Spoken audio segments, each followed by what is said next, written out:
small, was singing to whom they were in thrall. They couldn't forget Carcosa, the black stars in the sky, where twin suns linked in men's shadows as they pass on by. Their teeth did they gnash, their voices did they bellow, and their sanity melted away, all before the king in yellow.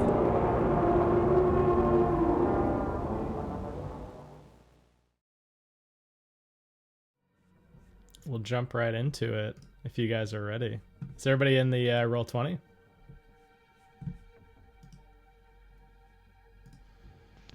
Yeah, I think I see everyone.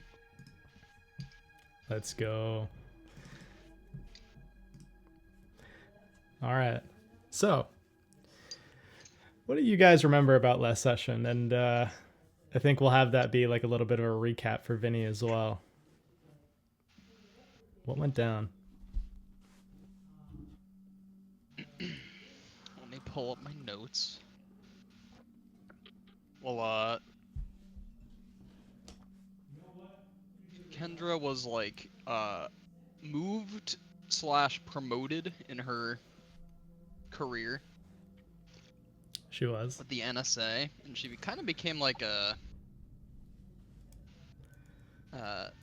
or she was sent on a mission to fucking South Korea Yeah.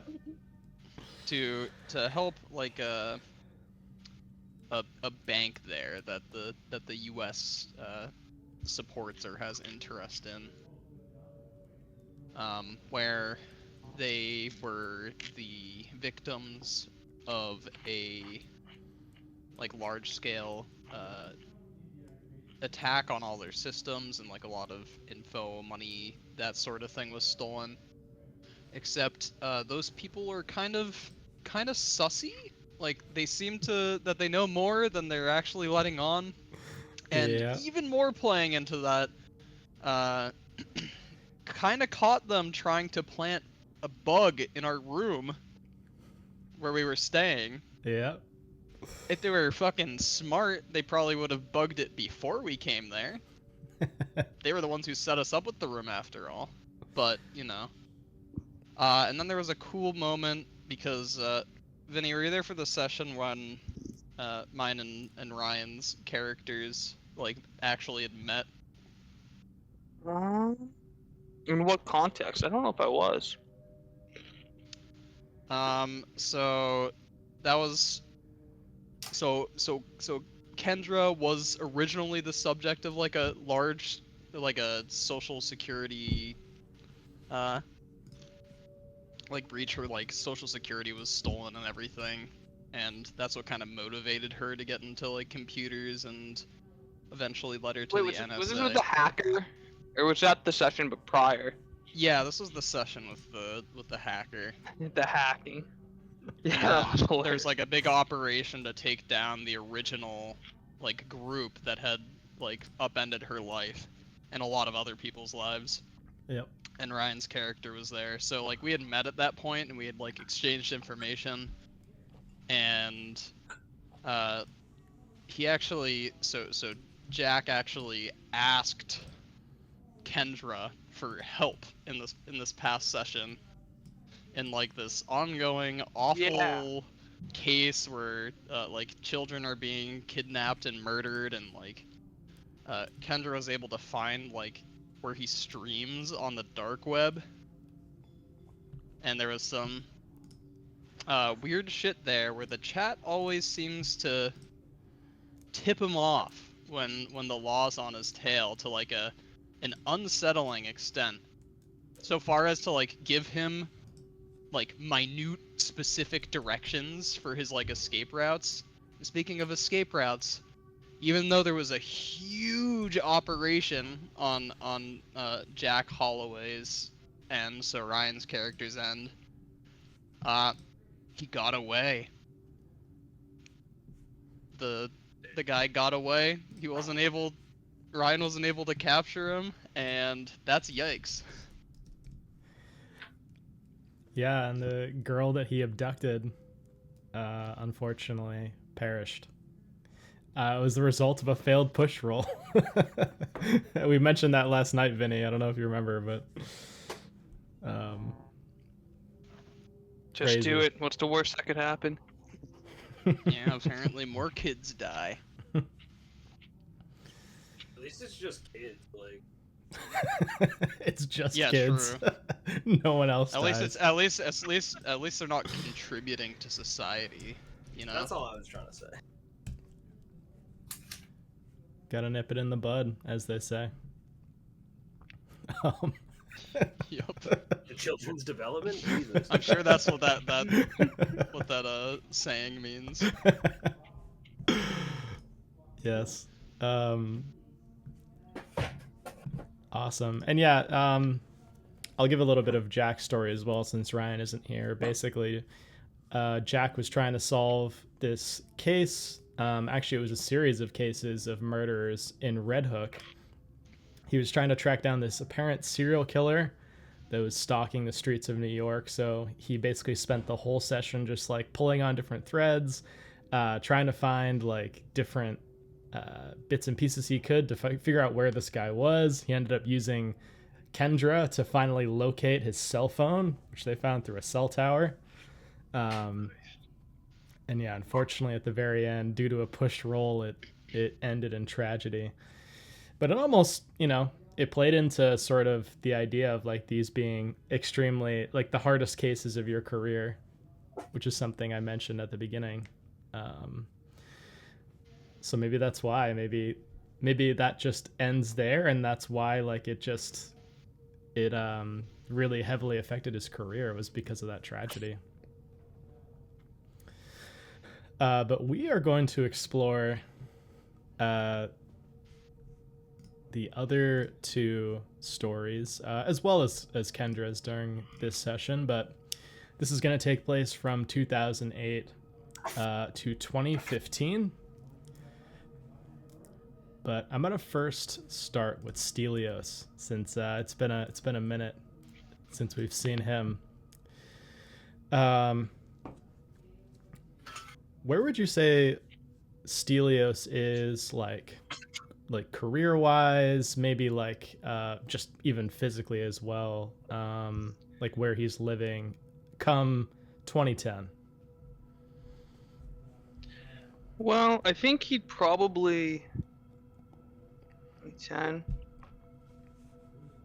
Let's see, the housing market crashed in like 2008, right? So like it was cheaper to buy, right? Is that how that works? Yeah, so the last session was like 2 years ago in game time. Yeah, I think like by now he maybe has moved like out of the immediate city, not too far, but maybe he has his own house in like the suburbs, I don't know, of Jersey or upstate, up in New York somewhere, not too far from the city, but I think he would move.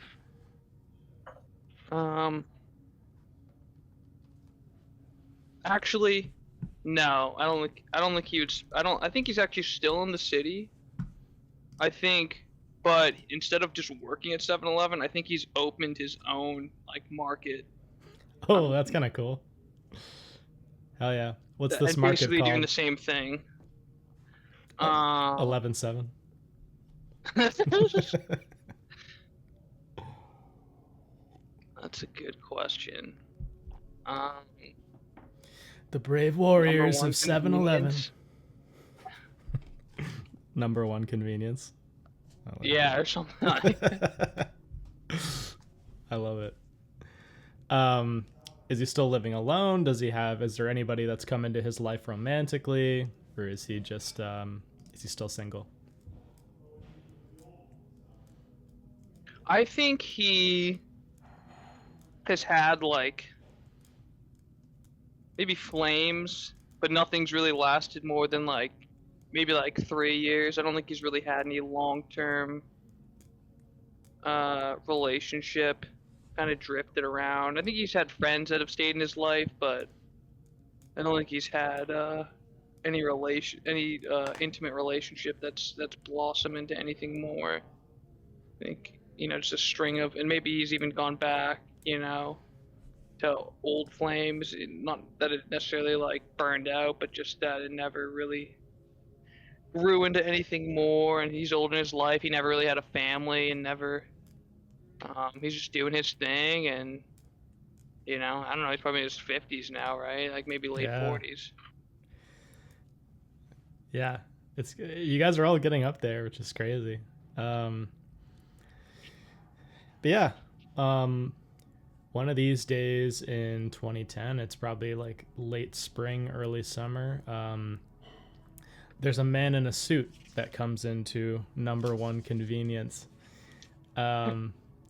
Maybe you're, as a typical small business owner, maybe you're like running part of the convenience store behind the counter while you have like one other employee that's sort of going around cleaning. Are they a good employee or are they shitty? I think they're okay. I think they're like a young guy in his 20s, but I think they're better than when they started because they realize their boss is like super chill, and he kind of is like, well, I get what I can, he's not expecting them to be brilliant. So I think they were pretty shitty at first, but I think they're not great, but they do their job and they get along. So that's pretty good. Yeah, we'll say his name is Leland. He's in his early 20s. And he's like, this guy in the suit comes up to him, and you see that they like talk to each other, and then he comes up to you. He has sort of like a hairstyle that he's trying to like aggressively gel into something, but it's not really working. It just kind of looks like a single angular point. And he's like, hey, Mr. D, there's someone here to speak to you. I told him to come over here to the counter. Speak to me. Is he like a businessman or something? He's got some lucrative deal? Maybe, I don't know. Okay. Let me check it out. You just, if there any customers come in, you know how to run a register, so. Okay. And he goes behind the register, and like, much to your annoyance, he just like does that typical kid thing where he just like pops in an earbud into one ear, and he's just like listening to music instead of fully paying attention to what the customer's saying. But you walk up, it's like this intense, almost like government looking guy. Like, he's in a 2-piece suit with like a pair of Ray-Bans. And he is like waiting for you outside of the convenience store. What do you do?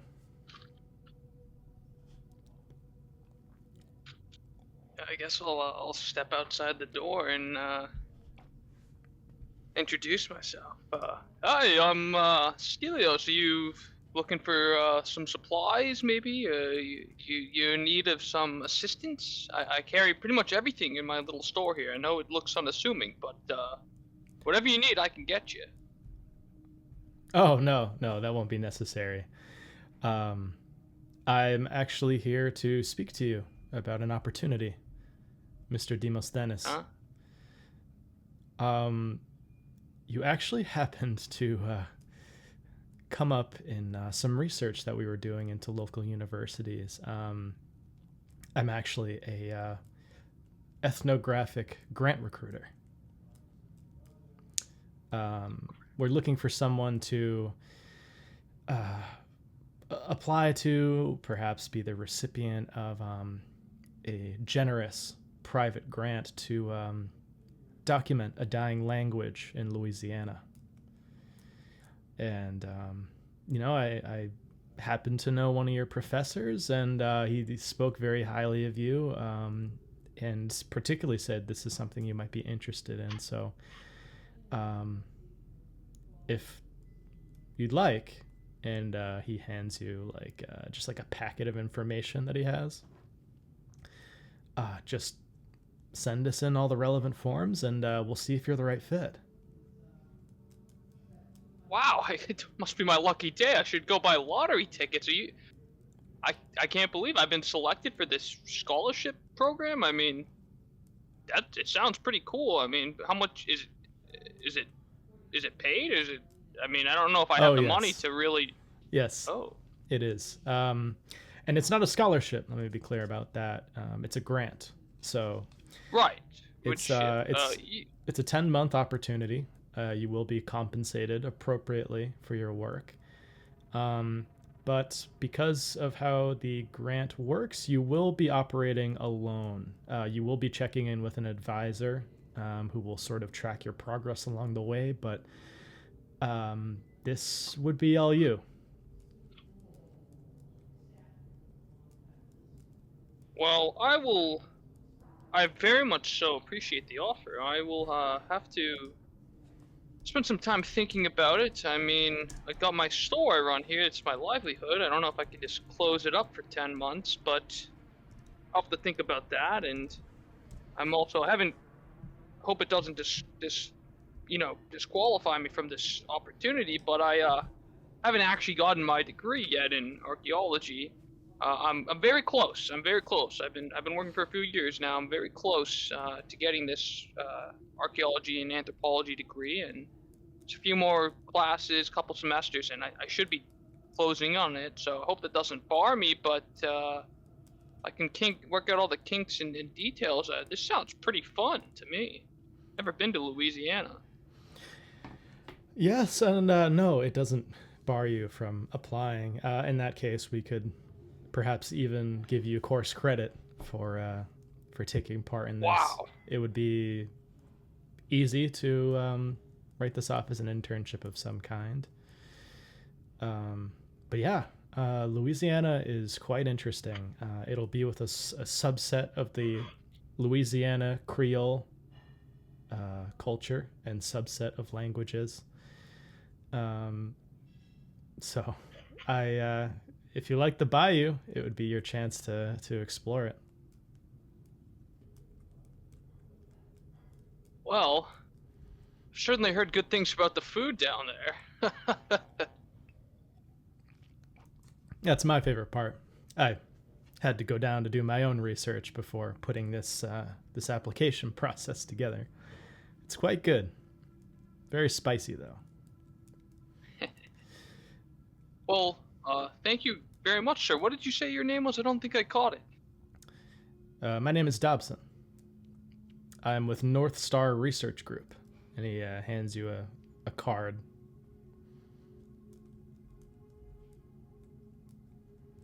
We're Dobson. We're a think tank associated with some of the we have some government contracts is all I'll say.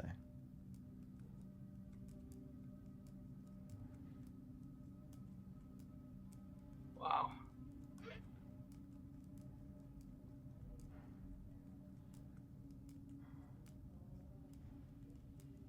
Well, when does this start? You said it was 10 months. When would this be starting? When do I need to let you know by?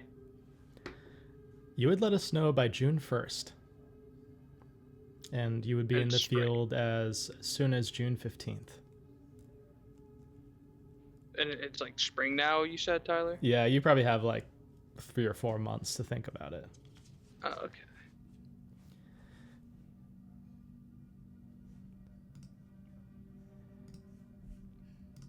And yeah, I'll let you think about that for the time being.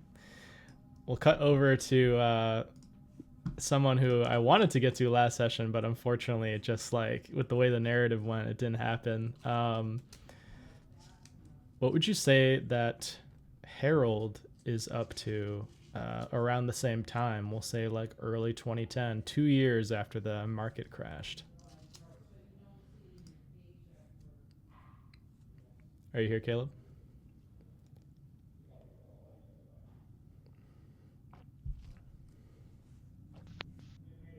You killed him. Oh no.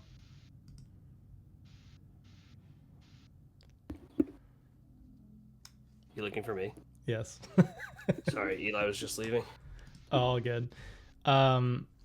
What would you say that Harold is doing in early 2010? So that's 2 years after the market crashed. So he's still upstate. He still owns the property, I think, with the dogs. His parents are both dead now, so um, he's a bit old. Uh, I think he might propose to Blake Waters. Oh shit. That's so wholesome. How does he go about it? Where does it happen? I think he's gonna take a trip with her up to Laconia in New Hampshire, I think. Nice. And they're just gonna go for like a sunset hike. He's gonna propose at the peak of the mountain. Yeah, and we see just like this beautiful shot of like the sunset happening. You guys are like at this point kind of strained by by hiking so much. You're definitely getting up in years. And like, no surprise, like she is just like extremely emotional, just like crying nonstop, and she's like, I never thought you would do it. I never thought you'd propose. She's like looking at the ring. I'll be honest, I didn't see myself doing it either. But at this point in my life, I just realized I wanted something like my parents have, and I want to solidify that, the ring. Well, thank you, sweetie. And she like gets up. She's like has a hard time like moving at this point in her life, but she like gives you a big hug. There's tears streaming down her face. And how do you guys like go about the wedding? Do you try to like keep it small and private? Do you invite like a lot of people?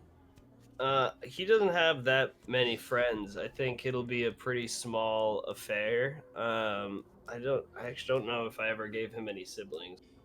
But it would probably just be like family, like aunts, uncles, whoever, any like nieces and nephews that we would have, or she has. I don't know her familial situation. So, but yeah, no, like I don't think any of us have. Maybe like a couple friends, but like max like 5 or 10. Yeah, very small ceremony. Very warm and heartfelt. Maybe this balances out a bit of like the sadness of losing your parents from the other years. This is like more of a wholesome moment. And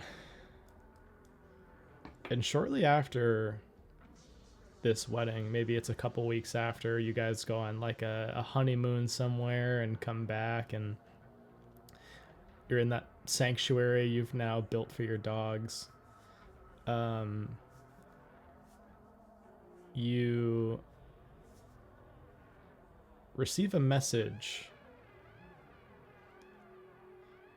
on a pager that you haven't used since 1995. Oh no. You hear it. It's early one morning.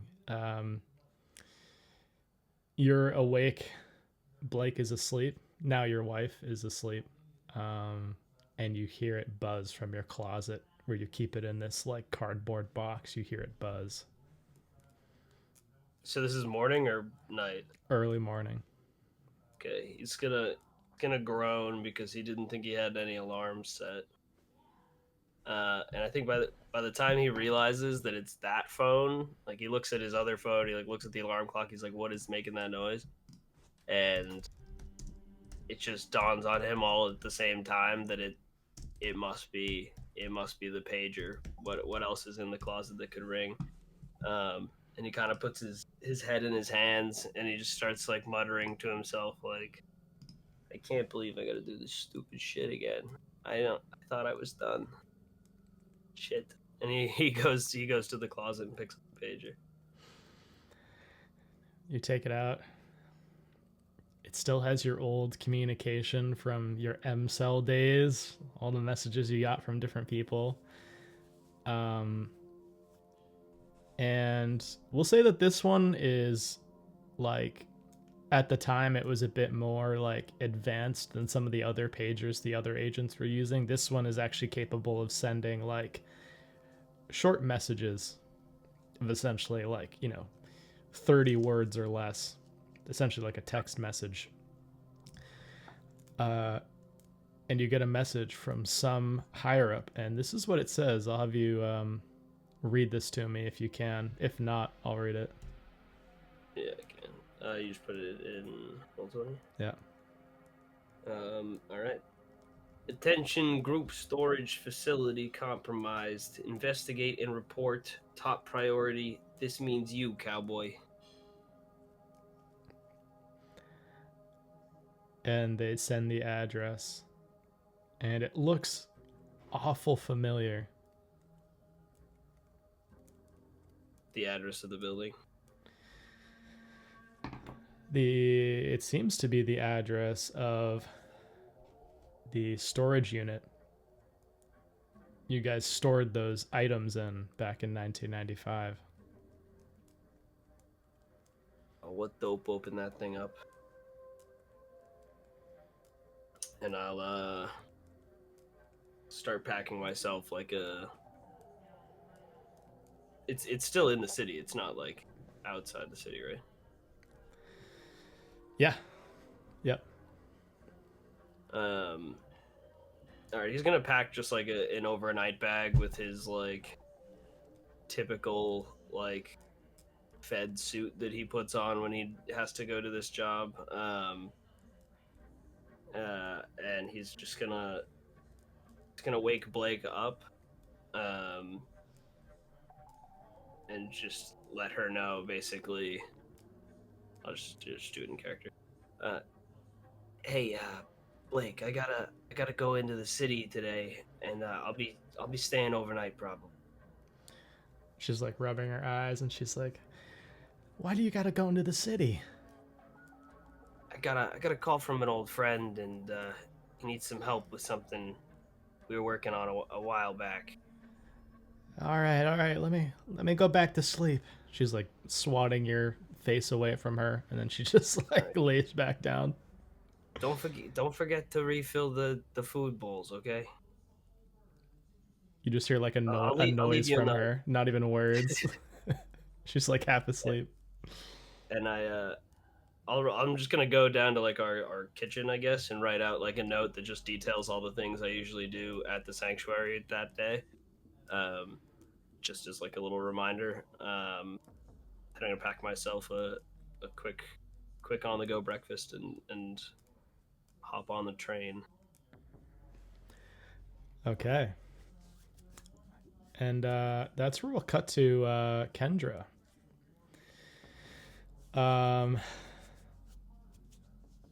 It is one day after your initial meeting. Oh, by the way, this is what Kai Young Chol looks like. This is the businessman you were talking to. Oh, great. You gave him art.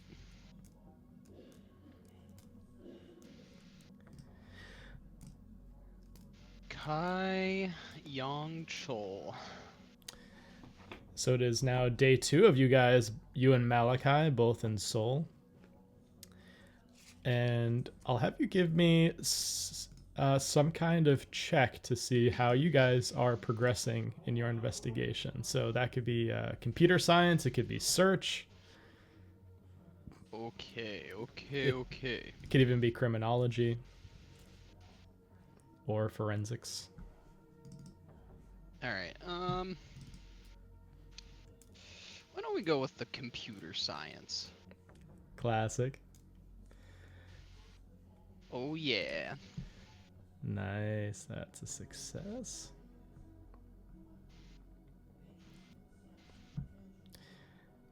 Okay.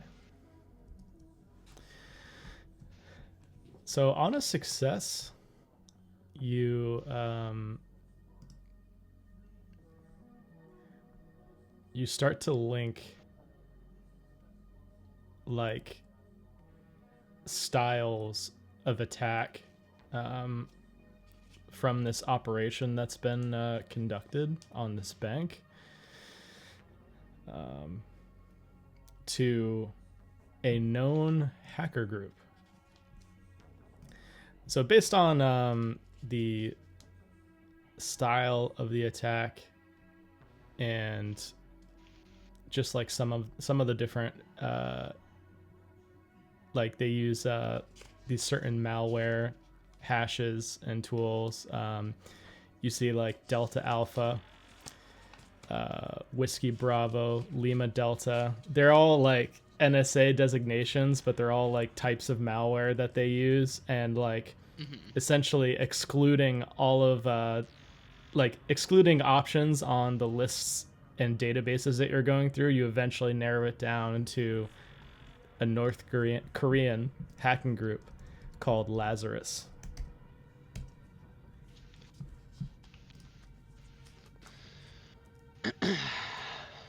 Alright, so the North Korean thing seems to be correct. Okay.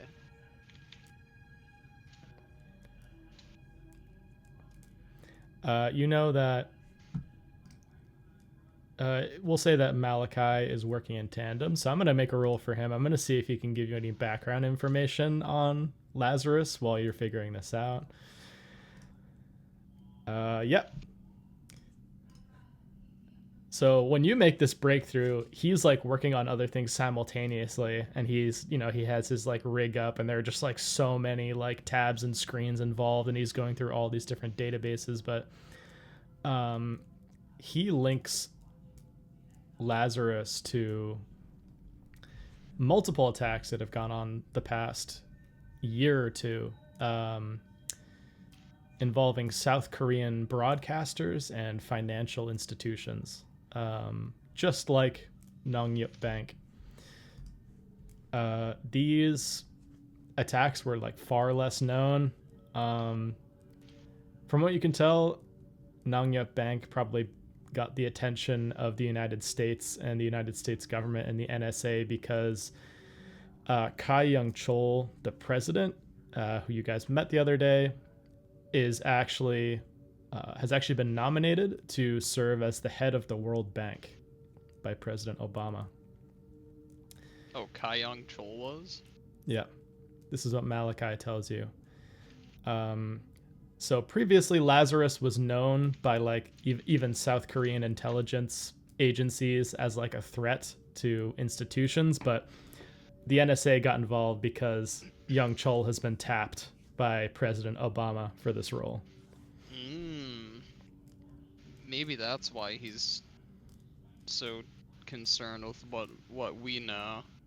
Maybe he has, I don't know, maybe what was stolen has some like dirt on him or something, and he really wants to make sure this is all like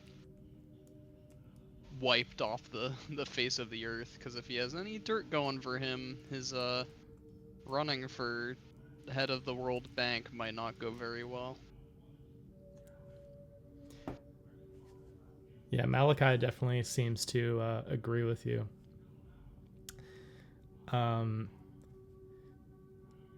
But things take an interesting turn when you sort of look over Malachi's shoulder. You see that Kai Young-chol is like trending on Twitter and like a bunch of different South Korean media outlets. And you both just like immediately start clicking on these links and opening up new tabs of like news. And you see that South Korean police have removed Kai Young-chol's body from the river just by your hotel. What the fuck? It seems like the South Korean news is very reluctant to speculate on whether he was like murdered or jumped in the river to commit suicide. But you just see photos of them like dredging up his body from the canal.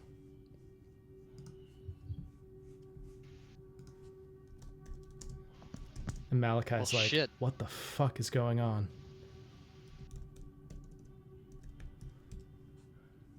I don't know. Maybe he... Well... I mean, these fuckers are North Korean, right? Maybe they really had it out for him. Or maybe he just couldn't handle it. Could be a lot of pressure after all. And Malachi is just like scrolling with his mouse.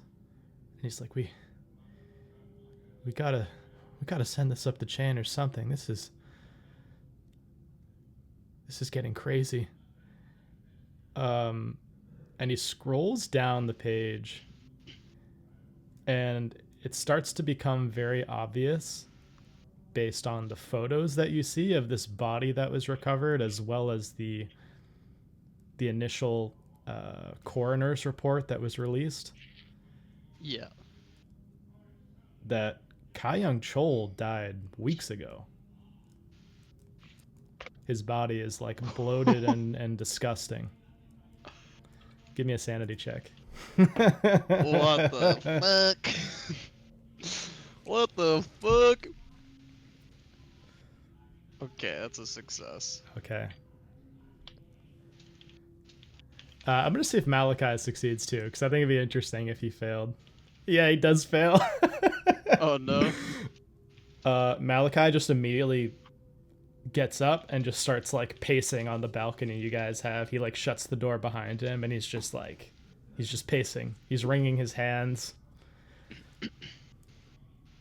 I'm immediately gonna start like researching Ka-young Chol just to like look at see if I can find pictures of him and see if this man looked like the person that we've been corresponding with.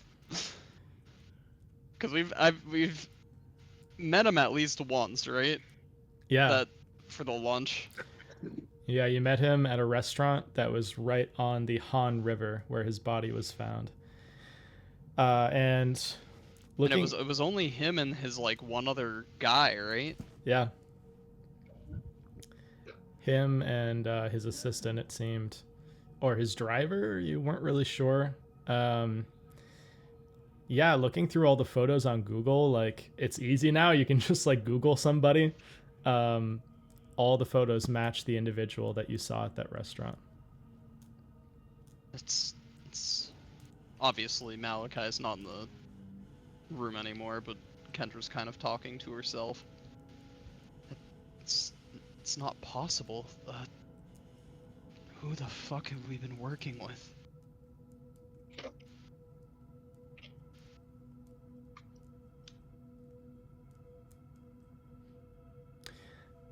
Malachi opens the door, and with a 95, he's just like, Kendra, I'm going home. I'm not staying here. This is out of our reach. This is out of our operation. We need to go.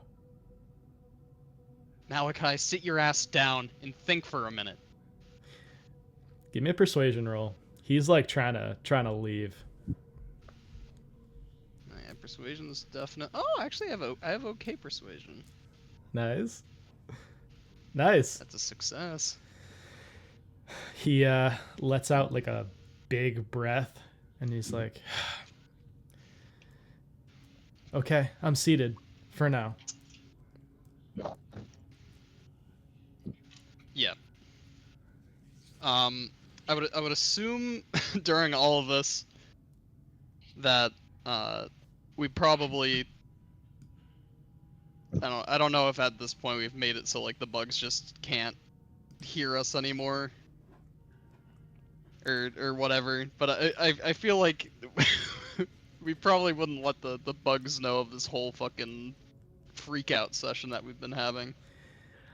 Yeah, so if you'd like, you can either go out on the balcony that's outside of the where the bugs can hear you, or you could like leave the hotel, go somewhere else.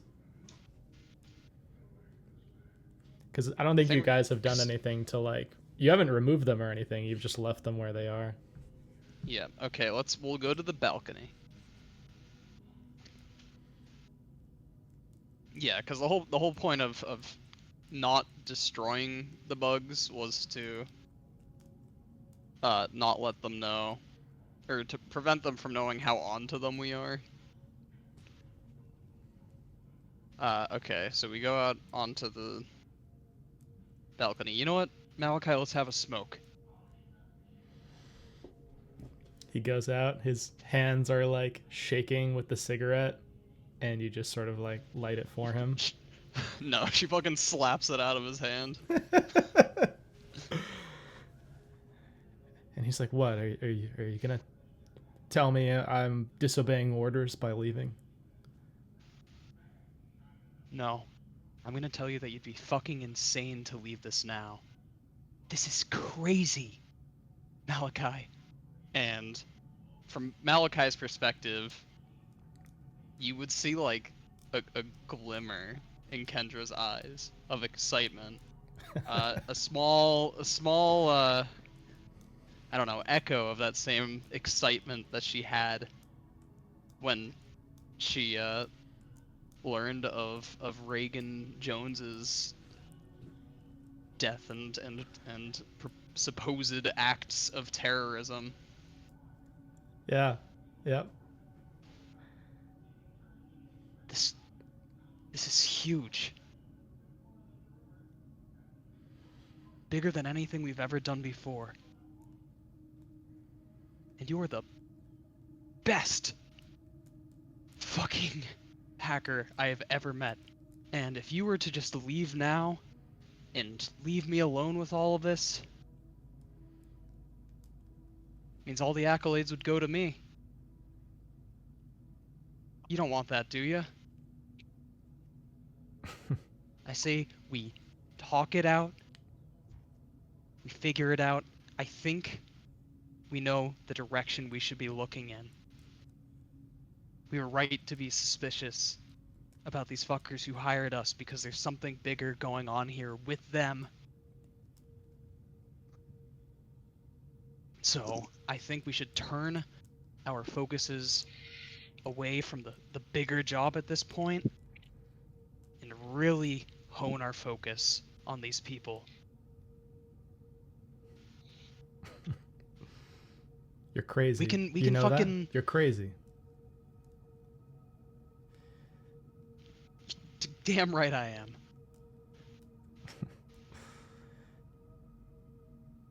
You owe me a drink for this. Many drinks. I'll own you the whole fucking bar, man. But this is huge. And if it makes you feel any better, we can find somewhere else, another place to lay low. Yeah, I don't want to stay here. I say we find a new hotel. Maybe even rent some place just outside of town. We're keeping a low profile, lower than ever before, if I'm going to stay on this and help you. And we'd be all the better for it. I'm with you. Are you with me? He looks off towards the Han River. Fuck it. I guess I am.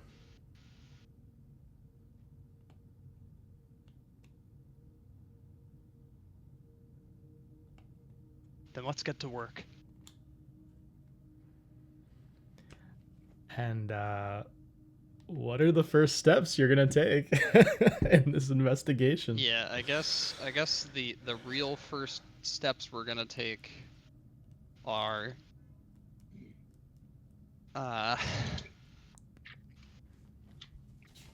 first we have to get an idea about how many eyes are really on us. So maybe obviously we should always stick together from this point onward. Maybe go out to dinner, keep some eyes on, see if we're being tailed, see if anybody looks familiar at any point in time. Just kind of play it cool for the first couple of days. In the meantime, we're going to discreetly make some under the table arrangements for living. I think the idea of like renting a place outside of town is a good idea. And I think the best plan would be to as we're packing everything up to go, we need to pack as light as we can, and we need to be lost like in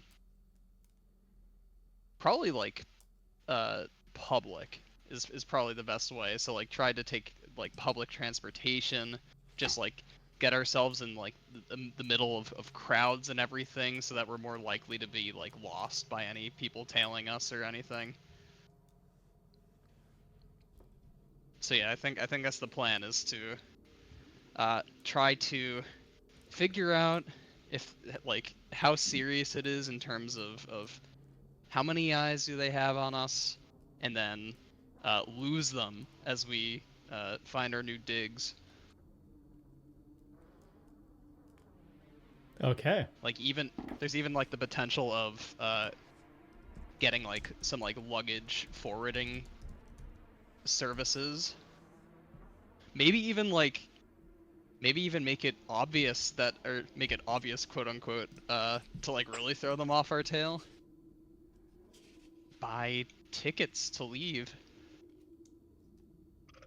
Ooh. Plane tickets or something. So I like like maybe, and then we can again play off the bugs, right? We can say, you know what, you're right. I think this has become way too big for us. I think we need to get the fuck out of here, and really play it up, and we'll go. We're really just trying to throw them off and to make them think that we're no longer a threat, and try to sneak out. Okay. I think that's great. So first thing I'm gonna call for, I'll have you make a stealth check with a plus 20%. All right, stealth with plus 20. Okay, so I need to get. So this would be like for 70% now. Yeah. All right, 15 will definitely do it. Nice. Yeah, so with the 15, you make it seem pretty convincing that you guys are leaving, and you do an extremely good job of like making it seem like you're checking out of the hotel to go to the airport. Maybe you like call yourself a taxi there and then like walk to a public bus route so that like it's just as discreet as possible. And as you take these steps that get you further and further away from prying eyes, I'm going to have you make an alertness to see what you can pick up on. All right, alertness is a little worse. A crit success. Critical. Nice. Nice. Yeah, so as you're pulling up to the airport, you tell this taxi driver to like go very slowly and not sort of like immediately go into one of the terminal areas to drop you off. And you see at the terminal that you bought the tickets for, just with your NSA like government training, you see there are a lot of like airport cleaning staff that appear to be in this area. There appear to be like men in suits that look to be part of a business conference of some kind. But strangely, you see that there appears to be a man with like your name and Malachi's name on like a sign. Like he's some sort of like airport guide.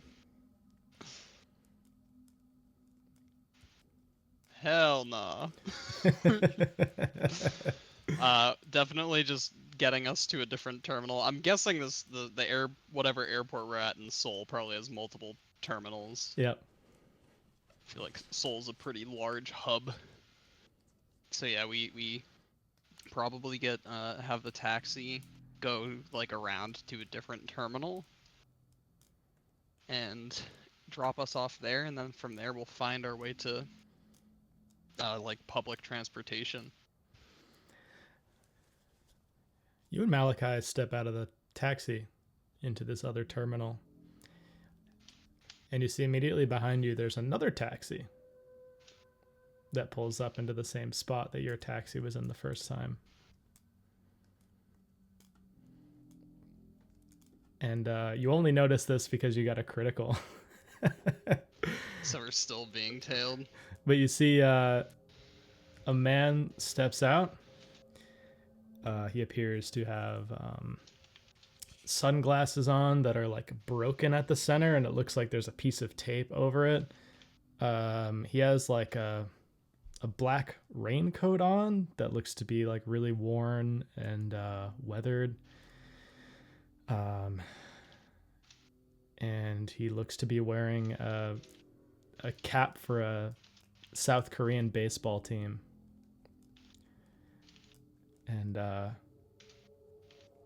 you sort of like, you're eyeing him in like in a mirror that's a part of the airport, and you see that he's keeping close tabs on you and Malachi.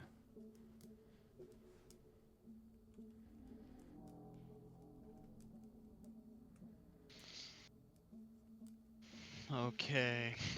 Oh boy, this is spooky. Spooky. I'll let you think on that. How you're gonna get out of that situation, and we're gonna cut back to Stelios. What is he thinking about this North Star research grant?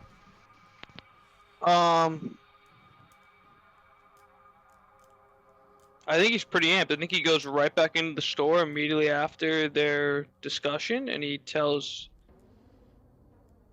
gonna say, "Hey, Leland, great news, buddy. Take the rest of the day off. Grab a chip or a cookie. Grab something you like. I'm in a great mood. And Oh, we're hell gonna close yeah. up the store today." Hell yeah. That's awesome. Thanks. He goes over, grabs like a huge, like family-sized bag of chips, like a Mountain Dew from the fridge. And he's like, "Thanks, Mr. D. I'm gonna leave." He just walks out. Yeah, I think he has no reason not to do it. I mean, not only does it count as credit, which he needs since he's been working on this degree for like a decade, I don't know, like maybe like 5 to 10 years, but they're actually paying him, so like he'll probably just close up the shop for 10 months and, you know, just pay for the rent and just go down there and just fucking dick around in Louisiana. Yeah, so we'll say you fly down. The main point of interest in this investigation into this subset of the Louisiana Creole language, it has most firmly taken hold in this like ancient community of migrants, mostly from Haiti, that live in a place called Elysian Wells. And your point of contact, who North Star Research Group seems to indicate, is like a local historian, who knows a lot of like the local tales and like folk tales very well, is a woman named Ida Bouette.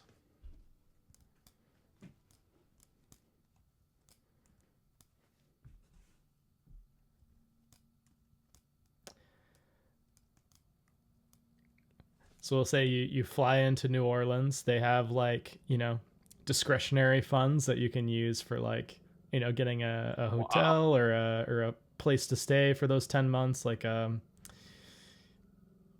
know, like a bed and breakfast or something, whatever you might find. But yeah, how do you go about getting there and getting settled in there?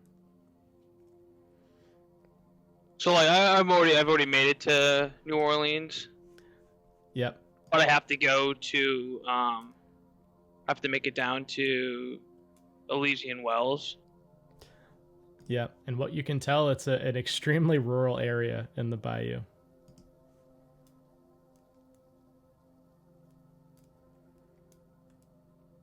Guess I'll try to get a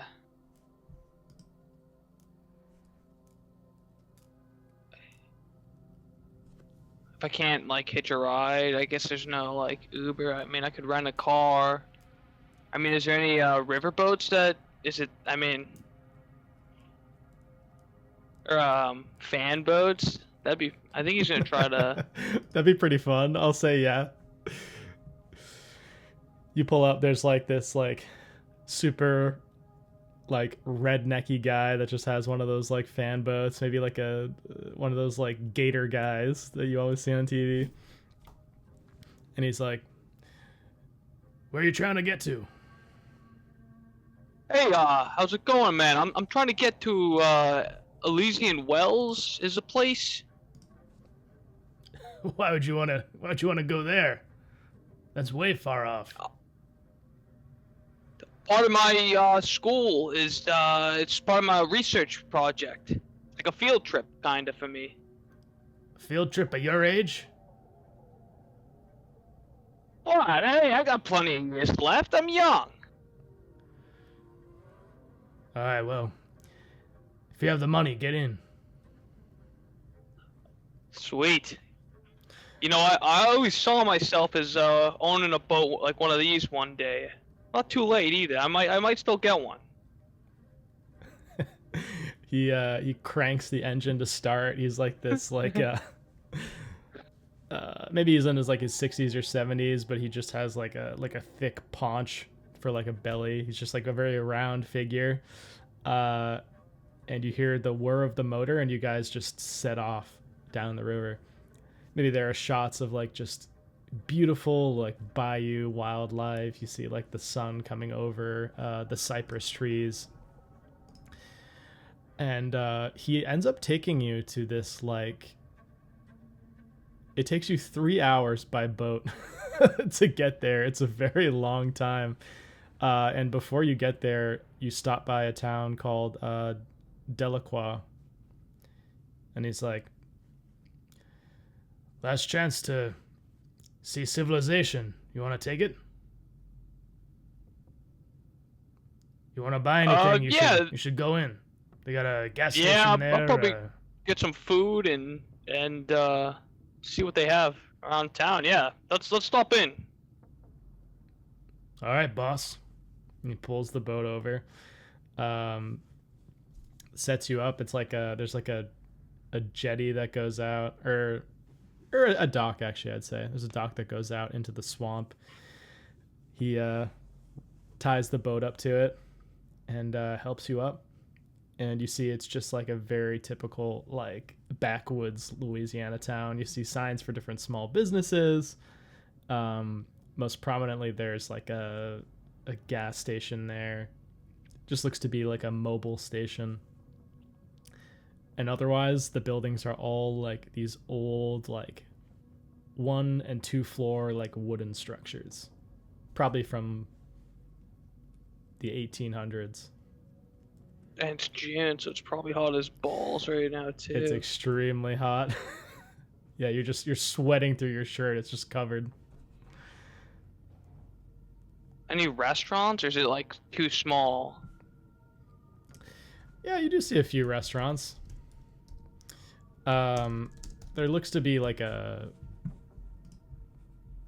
small sort of family-friendly type place. It's called the Old Badger. Looks like it just has like typical like southern food there. Yeah, I think Steel's just gonna go and eat. I think it's time to munch. And it's definitely one of those places that you walk in and all the locals just turn their heads towards you. Like they don't get outsiders very much at all. but you find a seat. You see there is like a bar. Do you sit at the bar or do you just go like to the restaurant and kind of get a table? No, he'll go to the bar. I think he's got like very like summer attire. I think he's wearing like a tank top with just like an open button like Hawaiian shirt, and like maybe like a nice like brimmed hat of some sort, bucket hat maybe even. And as you sit down, you see like there's this woman that emerges from the far end of the bar. She's like, if as close as like a this is gonna be mean. As close as like an average looking woman in her 50s who's had an extreme amount of plastic surgery done. Ooh. Could get to looking like Dolly Parton. Like she is just like big blonde hair, and just like her face, like you see like her lips are like unnaturally puffy and her skin is like a little stretched out. And she comes over. She's like, "Now what did the Bayou bring me today? What are you doing up in Delacroix?" Just on a little trip. I'm doing. I got a little schoolwork I gotta do down here, and the nice boatman over there is giving me a ride down. He said I had to stop at this restaurant. He didn't tell me Dolly Parton worked here. How are you doing? Oh, you're too kind, honey. I'm doing great. What can I get you to start off? Surely you want to wet your whistle after that long boat ride. You come up from New Orleans? Yes, I did. I flew in and been taking that fan boat. I am dying in this heat, so something cold and something strong sounds great to me. All right, you sit tight now. I'll put the game on for you. A lot of locals around this bar, but they don't like the TV, but outsiders, I put it on. She goes over, quickly makes you like some kind of cocktail.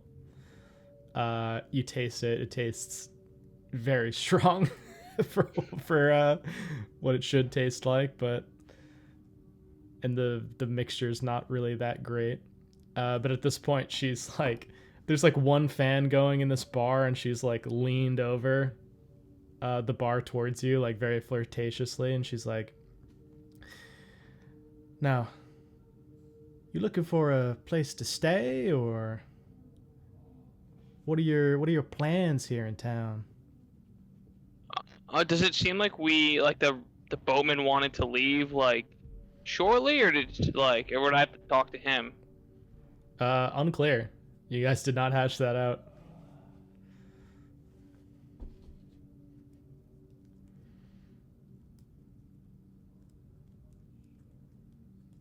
Well, I might stay for a night. I mean, it depends. I gotta make sure my ride doesn't take off on me. Seemed like a nice enough guy. Didn't seem like he was in a rush, so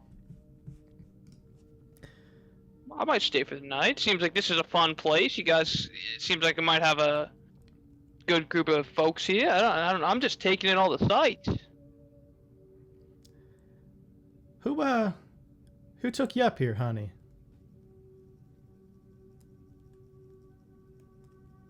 Did I get the boatman's name by chance? You did not. Oh, the captain of the fan boat. He said he goes down here all the time.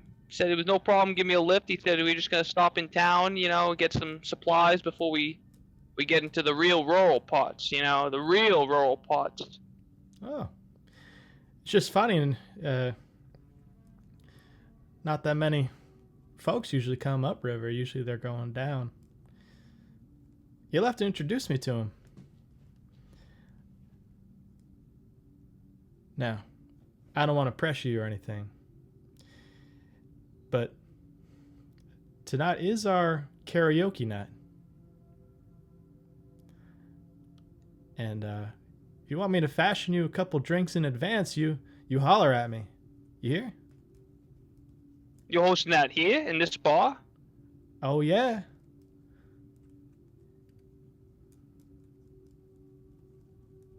Well, maybe I don't know if I'll spend the night, but maybe we just get some karaoke. I mean, it's getting kind of late. I don't know if we can really be driving that boat on that night.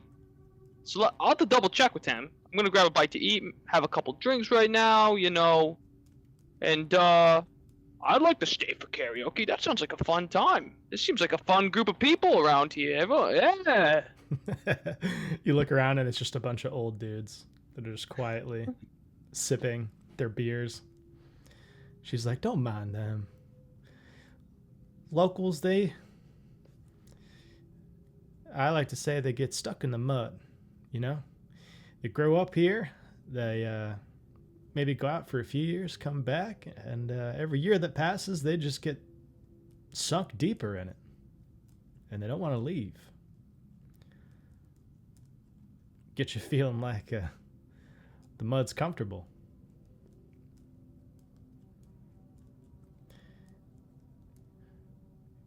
Anyways, what do you want for round 2? Or is it a dealer's choice? Well, I'll take the dealer's choice for the drink, but tell me, I gotta try the food here. What do you guys got?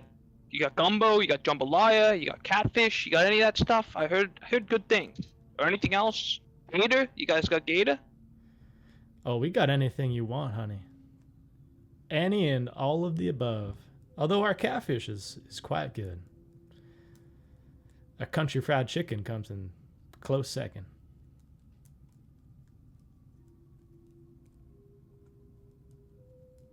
Let's do the chicken. That sounds pretty good. I like chicken. That's a safe bet. Let's do some chicken. Okay, she comes out after a little bit.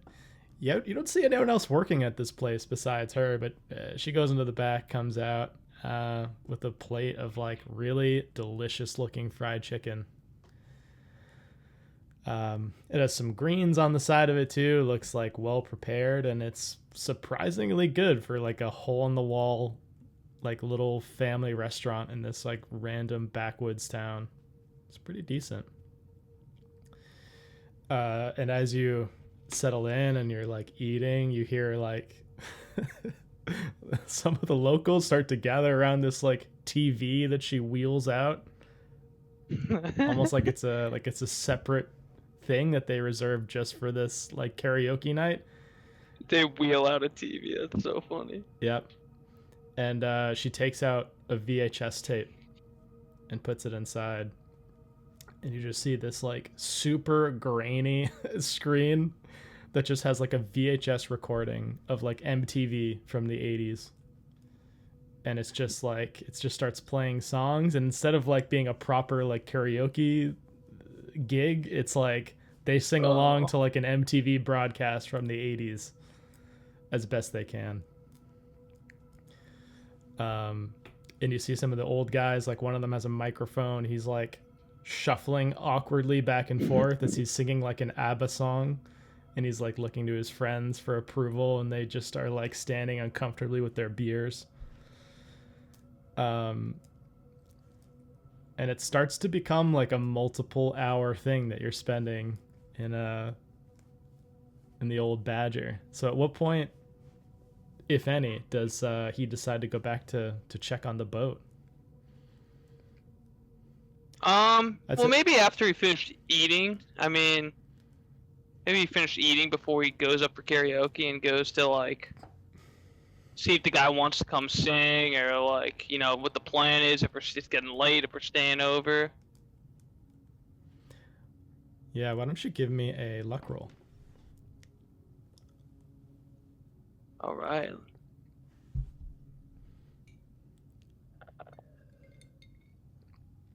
Oh yeah, easily. You find that he's still there. He's like, what was taking you so long? The hell? You ready to go or what? Oh, you won't believe this, but the Dolly Parton was actually in that bar. Never met her before. It was. The fuck are you talking about?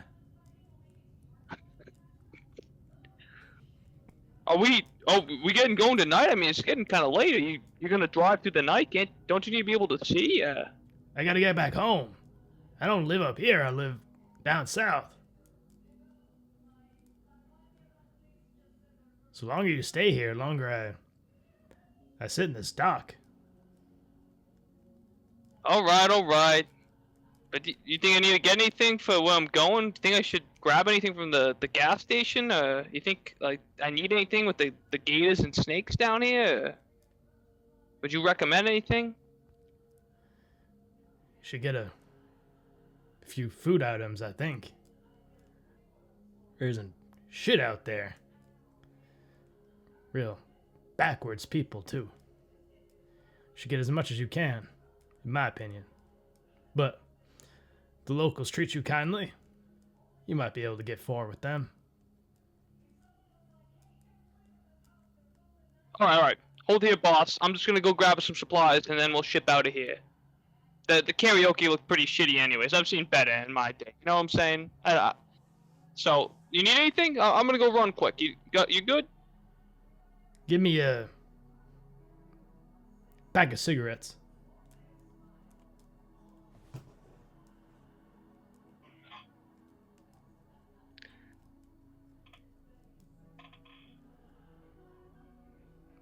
All right, I'm gonna head over to the mobile. Okay. And with that, we'll cut back to Harold.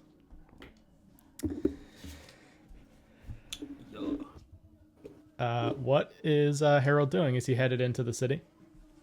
Yeah, I think he would have just waited for whenever the next reasonable train was and headed into where he was summoned to. Okay. You head over. In 1995, this place was called We Store You. And it seems like it's since changed ownership. The sign now says... It's got to be a Keep Smart. Store more.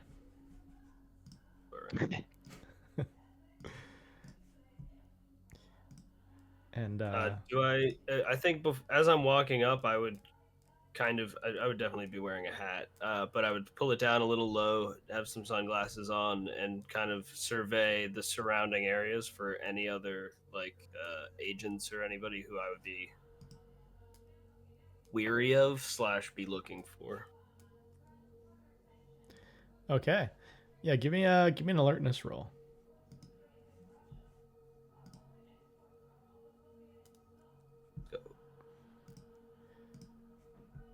Okay. Nice.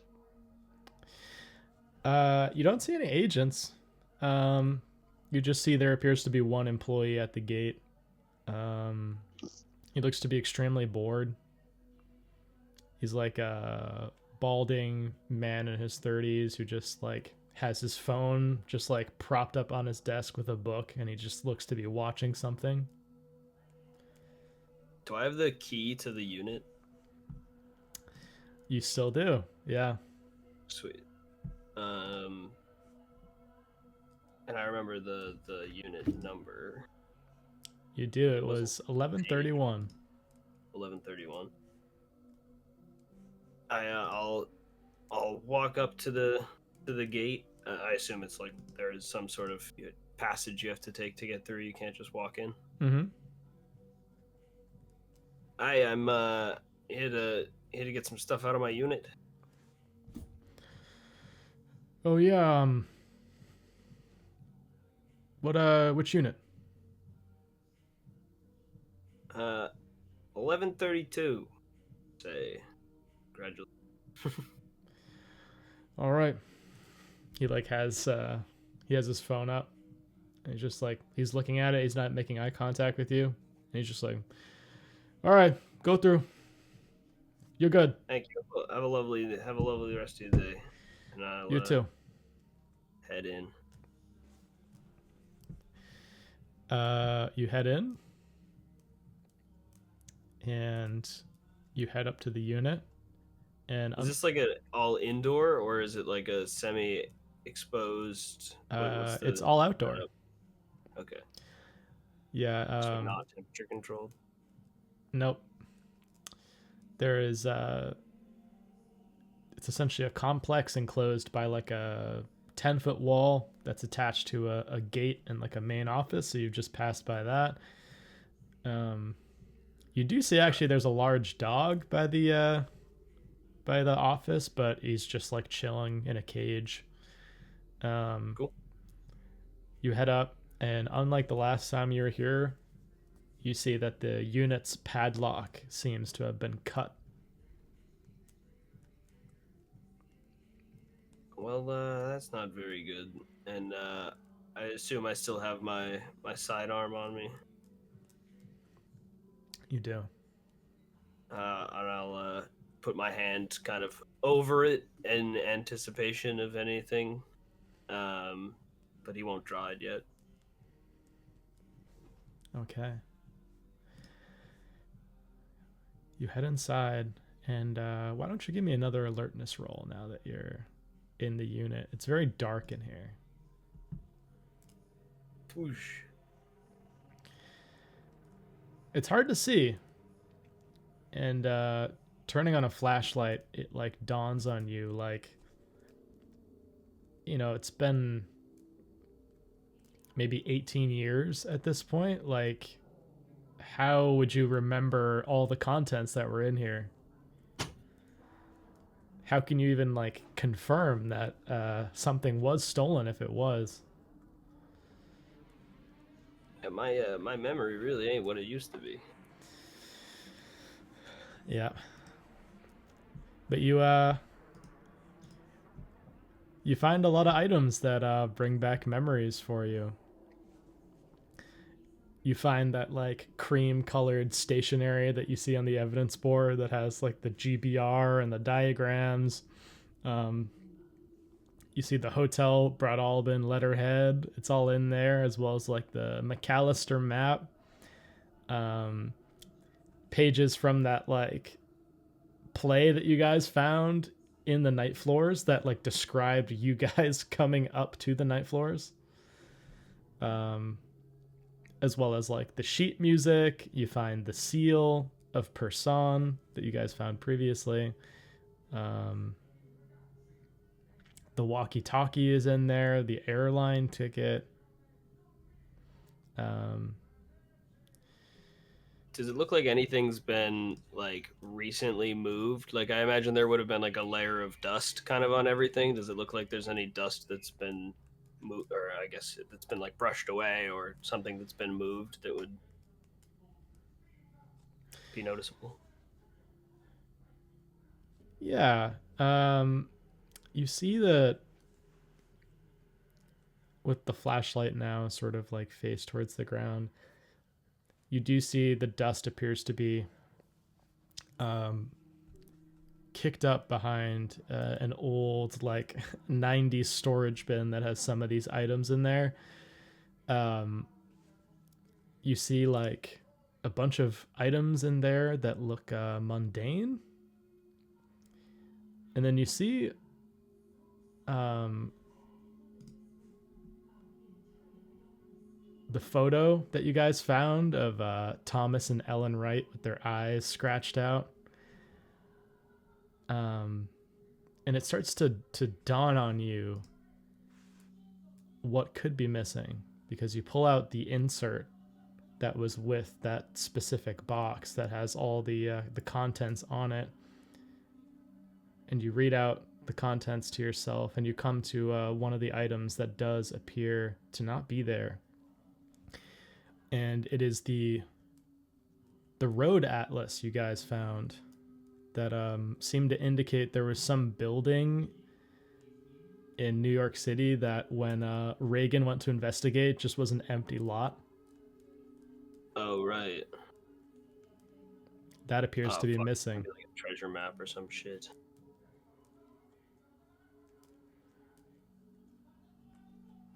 And I mean, I guess if he realizes that, he is no nonsense when it comes to this job. He will keep looking around, I think, for like another second to see if there's any like anything in need of like immediate attention, like if something's in this room is like leaking or something along those lines, and then he'd probably just lock it up. Do they sell locks at the main gate? Would I have seen that? They do. I think I would buy a new lock Okay. and lock it up again. Yeah, you buy a new lock. You lock it up again. At this point, you see too, like, the motion sensor that it seems like someone has installed to, like, indicate to Delta Green that someone has come in. So you gather that's how they probably knew someone broke in. Mm-hmm. But you lock it up anew. What I'm gonna go yeah. back to the front gate before I leave, and ask the guy if he saw anybody coming to see. It was 11:31 was the actual one, right? 11:31 was the actual one. Because I lied to him. I said there was Yeah. 2. Oh yeah, I caught that. So when I go back down, I just want to ask him if he like had anybody come in for 11:31, and I'm just going to mention that the lock was broken. Oh shit, it was broken. I'll go look at it. Yeah, I thought it was a little bit odd. All right. He gets this heavy metal flashlight and turns it on. And he takes his dog with him. And do you go with him to investigate? Yeah, I guess I would ask him if they have security cameras here as well. Yeah, we do. Okay, yeah, it might just be a good idea to check those to see, maybe they already left, whoever it was, or if they're still in there, we'll know. Maybe we get extra people. Oh, yeah, good idea. Oh, let me do that. He doesn't appear to be the brightest fellow in the world, but he goes to his small CCTV monitor, and he rewinds to 7:06 p.m. the prior day is when you see that there appears to be an individual in a sweatshirt, and it looks like a red bandana with some additional face covering of some kind, maybe like a ski mask on top of or below his bandana, but a lot of his features are heavily obscured. Mm-hmm. Appears to be Caucasian, below average height, blue sweatshirt, and you see that this individual pulls up in a van, talks to this guy for a split second. The guy doesn't even look up at who he's talking to. He just walks right in. You see footage of all the different angles of the facility. You see him walking towards the unit. You see out of his sweatshirt that's a bit baggy, he takes out a pair of bolt cutters, cuts the lock off, and at this point the guy pauses it, and he's like, "Fuck, I'm gonna lose my job. Shit." Now listen, you've been plenty nice. You've been helpful to me. I'm not gonna tell anybody about this. We don't need you to lose your job over this. But I do want your help finding this guy. Do you keep any record of the people that come in here? Did he give you a name or anything at the gate? Why do you want to find this guy? I thought you were in the unit next door. I'm don't tell anybody, but I'm an undercover cop. No persuasion roll necessary with this guy. He's just like, no shit. Yeah, I was there's a crew going around breaking into these places and just, hoping they score it big. That show Storage Wars inspired them. Have you ever seen that? I watch that every night. Fucking hell. Yeah, I guess some guys got a little idea from that, Well, fucking A. Yeah, I'll help you out.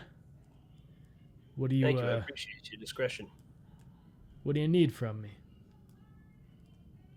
I mean, any information. If you guys, well, with that van, I guess maybe. Do you have a camera pointed at the road, perhaps?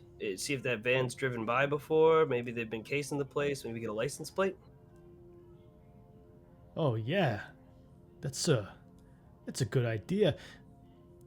You don't Well, want I me do to call the cops though, and Oh report no, this? trust me. I'm in a division that's just slightly above the typical NYPD. We do work with them heavily, but we're trying to keep it on the down low so that these Oh, criminals don't get any ideas. oh my god, dude. I totally forgot. You're undercover. Yeah. So don't tell Fuck. anybody I stopped by. Shit, I'm stupid, man. I'm sorry. It's okay. It's okay. You've been a real help thus far. I appreciate everything you've been doing for me. So if you could just, can you send me the tape? Do you have the tapes yourself? Could you show me street or just send me that footage? Yeah, man. I think that's maybe 6 or 7, and he pulls up that angle. And you do catch a license plate on the van that can be read. All right, what do we got? We'll say like the number itself is not important, but you do see the 1818, number on it. 1818. Yeah. there's a movie one that they always use. I forget what it is. Oh, thank you. That's a huge help. That could break this case wide open. Oh yeah, no problem, man. I'm sorry to break your cover like that. No, it's fine. Just like I said, don't mention to anybody. If anybody comes asking, don't mention me if you don't mind. Okay. Yeah, no And problems from me, man. Trust me. and if anybody comes looking for that unit or anything like that, could you just give me a buzz? Just send me a text. Just let me know that somebody stopped. But be discreet about it. Don't let them make sure they're away before you text me. Sure, man. Yeah, yeah, whatever you say. I want to cooperate with the police. I got a brother in the NYPD. I know how things can get. Oh yeah, it's a dangerous game being in the NYPD. That's why they have a tank. So, all right, that's perfect. Here's my number. Just save it in your phone as something discreet. All right, like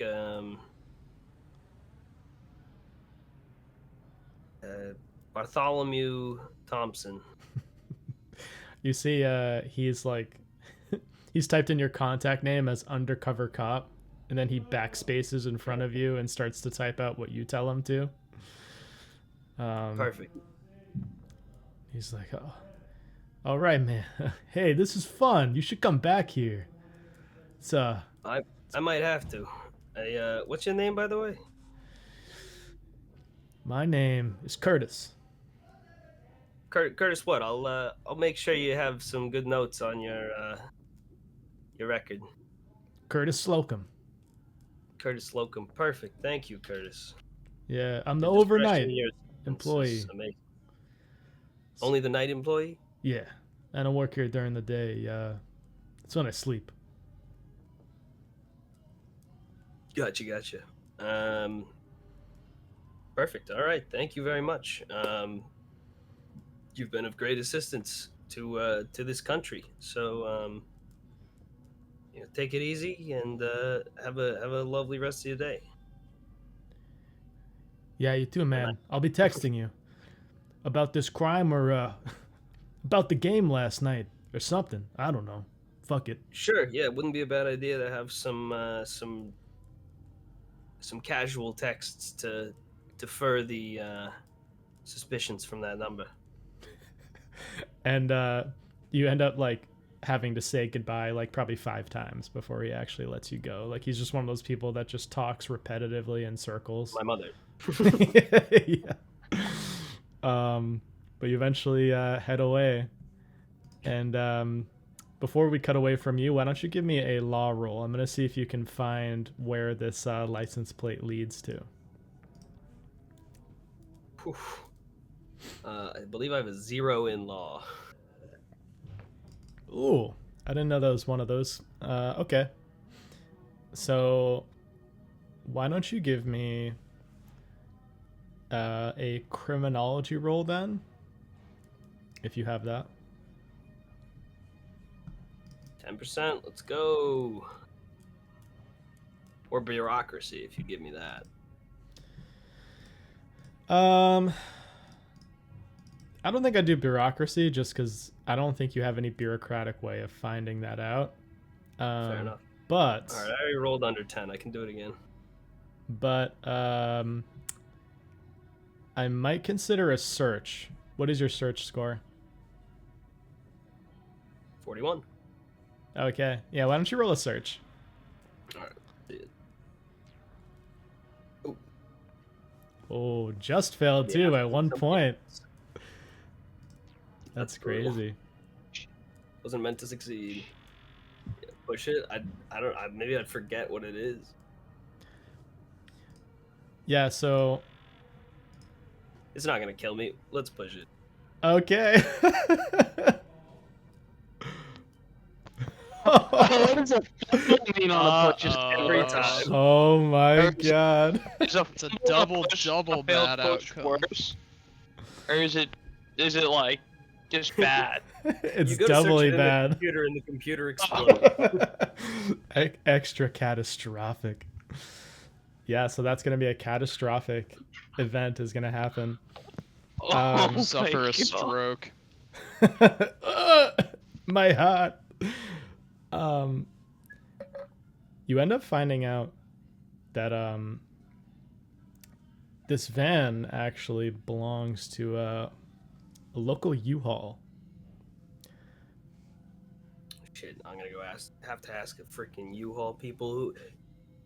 All right, I gotta talk to somebody higher up. Maybe they can get into it themselves. I'm gonna get myself in trouble if I keep pretending to be a cop. You head up. You know that you have to, get this information somehow.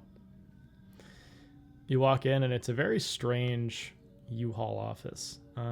Maybe it's like no longer a U-Haul. Maybe it's privately owned. You're not sure, but on all of the walls, every single surface is just covered in cutouts of porn magazines. And you just see like all over the office, they're just like nude women in like various positions, like some in like different sex acts that they've meticulously cut out and pasted on the wall. It's like this weird like collage that they've made. And there appears to be an obese man with a vape pen that's just like hitting it behind the counter, which is new at this time. And the thing that is catastrophic that happens is you hear the toilet flush from a nearby room. Looks like there's a bathroom attached. And walking out of the bathroom is the man that matches the exact description of the person you saw on the CCTV. Oh. But in the split second that he sees you, he pulls out a silenced pistol from his coat. And he just holds it up to you. And you see the guy behind the counter takes out a pistol as well.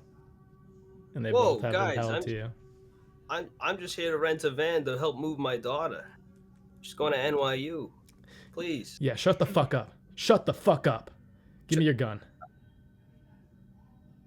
Give me your gun right now. Give me your fucking gun. My hands are above my head. My gun's in my pants. The guy who was behind the counter puts down his vape pen, heads over, grabs the gun from you. Now he has two guns pointed at you. And we're going to cut away from you for now. I'm going to let you stew on that. That's an amazing development. Held at gunpoint. As we cut back to Kendra. Also, in an extremely hairy situation, you see that this guy in a baseball cap is following you in the airport. What do you do? It's better than this goofy entourage of 1,000 cleaners. Um. Hmm. All right. All right. All right. Go. The hope is to go into the airport and like lose him somewhere like before security. Maybe there might be like one of those like elevators for people who have like their luggage or something, and just and try to find one that's like absolutely packed and just like cram herself and Malachi into one of those elevators. Oh, cool. Awesome. Yeah, so you can give me either actually, why don't you just give me a dexterity check? I'm going to see if you can both get in there fast enough. And Dexterity. critical success. Wow. Dexterity's my highest stat. Yeah, so you shove Malachi in and you get quickly behind him and the metal doors close and you see the guy in the baseball cap and the sunglasses is like shut out. And you start to head up. There's like the different bings, bing, bing, bing for each of the floors as it goes up.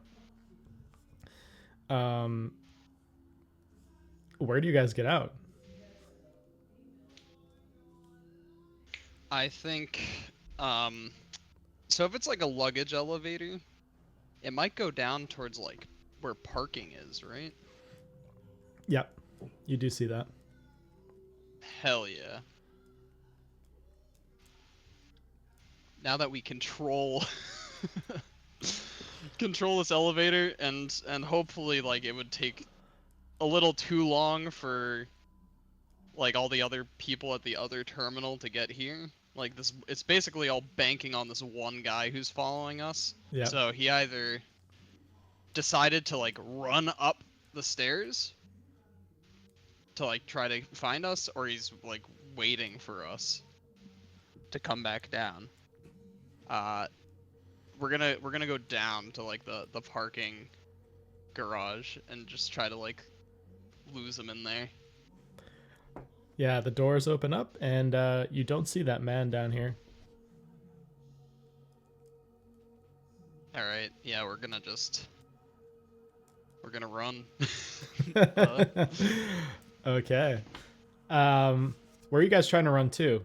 And how are you gonna like get out of the airport from down here? Well, how's the metro system in Seoul? Pretty good. Pretty clean. Okay.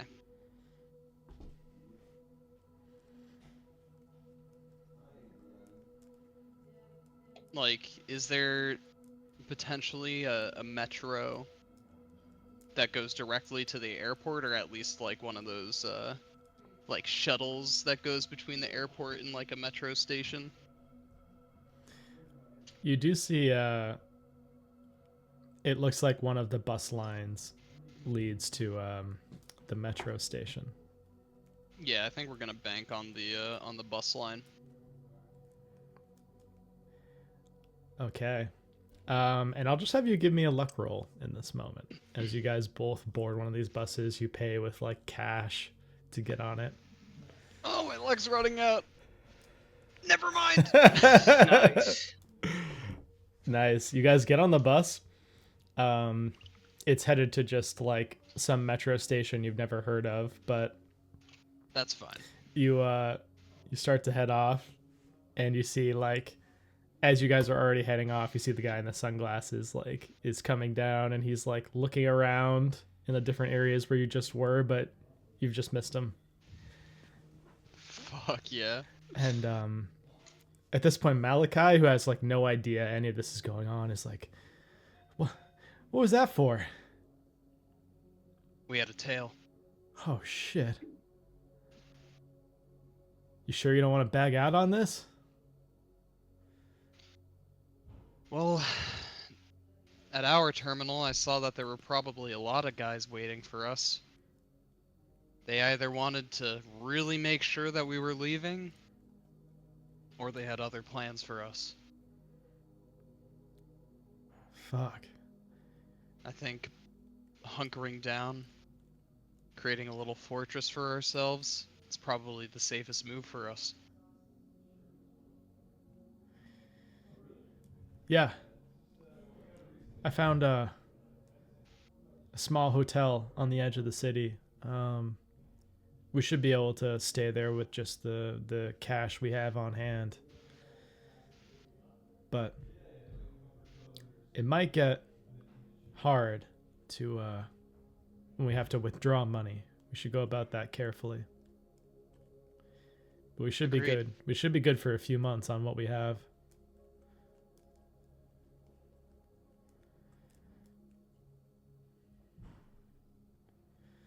Yep. So I did mention it as like part of the plan to shake off the pursuers. But to like have our luggage forwarded somewhere. Mm-hmm. Probably go somewhere where we can collect our luggage wherever we sent it to, and then get on over to the hotel he mentioned. Okay.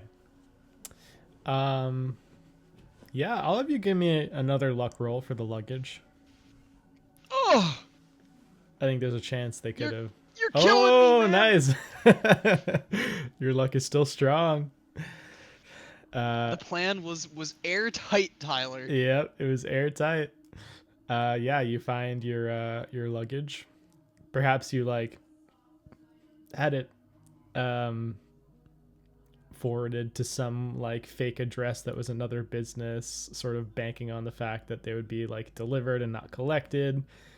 So you collect the luggage, and which has all your like your clothes and all that, yes, but primarily your rigs and all of your hacking gear.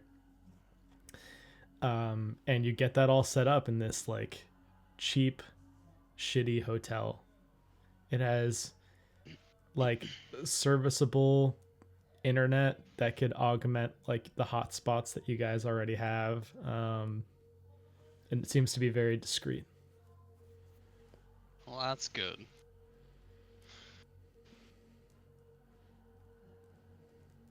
Okay. Once we're set up, again, get to work. So we like have been to the bank and stuff, right?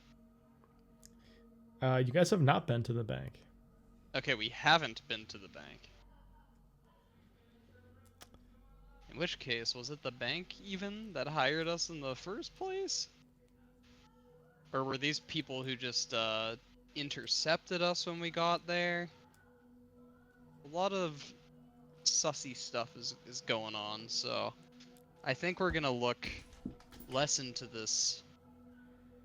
Even though this might be the North Korean hacking group, I think it's better to turn our focus onto like what we can learn about the circumstances of our hire. See if we can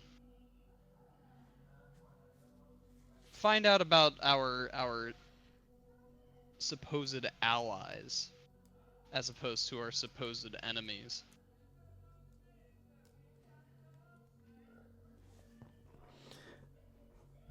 Okay. Yeah, why don't you give me, in that case, a search roll. And I'll give you a plus Okay. 20% because Malachi is going to be helping. Alright, 71.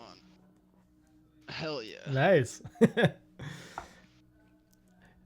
Yeah, so you discover just basic financial information about the bank, which all seems above board. The young Troll family seems mostly normal from what you gather. Kai Young Chol, which at this point, all of his information is written in past tense now that he is Yep. officially passed. It appears as though at one point he was a professional fencer, and he competed in the Olympics, which were actually held in Seoul in 1988. There are pictures of him. He was destined to assume his father's status as financial hegemon of the Korean banking institution. He was key in setting up what's called the CONUS agreements, which are essentially like the Korean and U.S. banking ties, which you presume probably brought you here as part of the NSA. South Korea at this point is getting even closer to the United States than it was previously, and they're relying on each other very heavily. And you see that most, if not all, of the information you find on him is just above board. Like, he's rising in the ranks at his company. He attracts the attention of various U.S. politicians who introduce him to the president. The former head of the World Bank retires, and they tap him to be the new president. That all seems normal. The part that doesn't seem normal, at least insofar as you find, and I actually mentioned this last time, is it appears like he has a sister named... Yeah, the missing sister. Yeah, he has a sister, and she apparently was prominent in a lot of like beauty pageants in South Korea for many years. And so she had a large media presence, even some like early social media followers that are like wishing her well. And she did like stints at various like news networks as like a news anchor. At one point you see that she was like a very well beloved weather woman who was talking about like the weather of South Korea, and people know her from that as well. And there were rumors about her potentially being married off to like a young, enterprising bachelor in the city. They're actually of such a status that like who she would be potentially married off to would matter pretty significantly to the family and its reputation. So there are rumors that Like it would elevate the family status even more. Potentially, or if she were to choose someone who is not of the correct status, it would sort of bring them down a peg. Oh, okay. She was the only daughter of the patriarch of the family, so a lot of pressure was on her. And at some point in 2010, she just disappears from her social media profiles. You see like all the photos of her and all the posts are from like 2010, and there haven't been any since. It's now 2012. She subsequently didn't appear in the news network that she was a weather woman at. Her segment was replaced by another weatherman, and there aren't any mentions of her even in the news past 2010. She just drops off the face of the earth.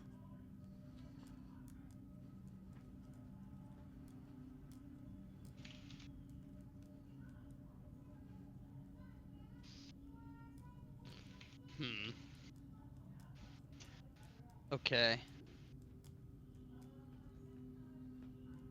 Well, I suppose with that being about as much as we can get out of that, maybe we do need to look more towards this North Korean thread. Is there any way that we can like try to set up any sort of trace to these attacks, like where they like pinged off of or anything? or even like more recent attacks with the same signatures. Yeah. Why don't you give me a computer science roll? Hacking. Nice. No, dee, dee, dee, dee. Nice. Okay. Yeah, so once again, using Wireshark, you determine that a lot of the computers, by extension routers, that a lot of these attacks are coming from appear to be in Southeast Asia. And what you get with this success is that it seems definitively that this group are made up of essentially a head of North Korean agents who oversee like an entire body of hackers beneath them that don't seem to have all the information of what's going on. A lot of the attacks appear to be like rather basic by your judgment and like unsophisticated. They're just brute force attacks on networks, or they're brute force attacks once they get one of these zombies inside of the location and on a network. They just brute force DDoS attack. And a lot of the hackers like that, presumably you'd probably have to spend more time to like potentially pinpoint one, but a lot of these locations are associated with like data farms in Southeast Asia, potentially people that could be recruited by different governments in Asia to do these hacking operations. So that could be a potential thread if you wanted to try to find one of these like low-level actors. There's still that. There's still something like bigger going on, because obviously we were being heavily watched, like locally.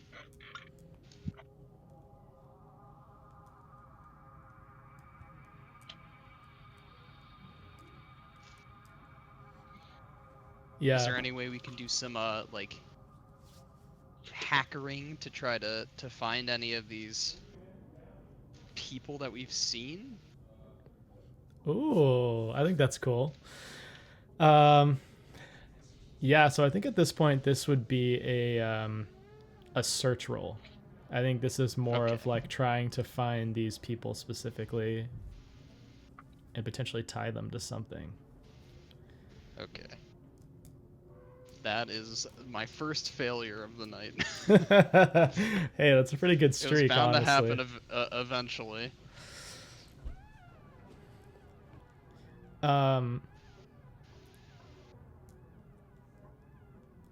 This is what I'm gonna say. I'm gonna fail forward this because I think that's fun.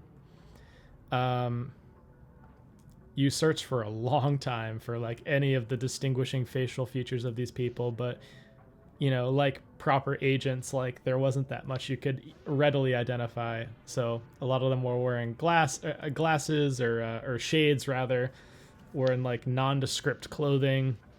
Some of them even had face coverings, like surgical masks, like they were doing it for like safety's sake, but in hindsight probably to obscure features.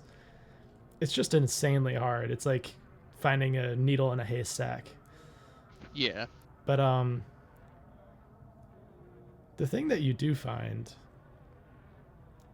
after scrutinizing the actors involved in whatever operation this was that you evaded, you see the last picture of Rai Young Chol, the missing sister.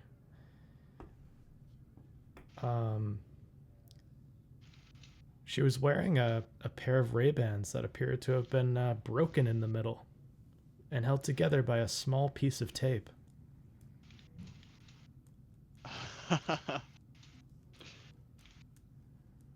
And the person that was tailing us looked like a man, correct? Yeah, looked like a man, certainly taller than Rai Young Chol was.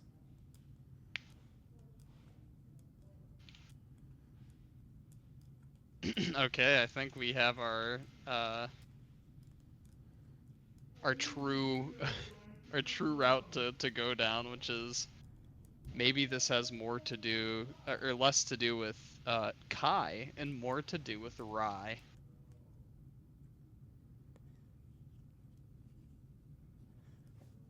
Cool. And with that, we'll cut back to Stelios.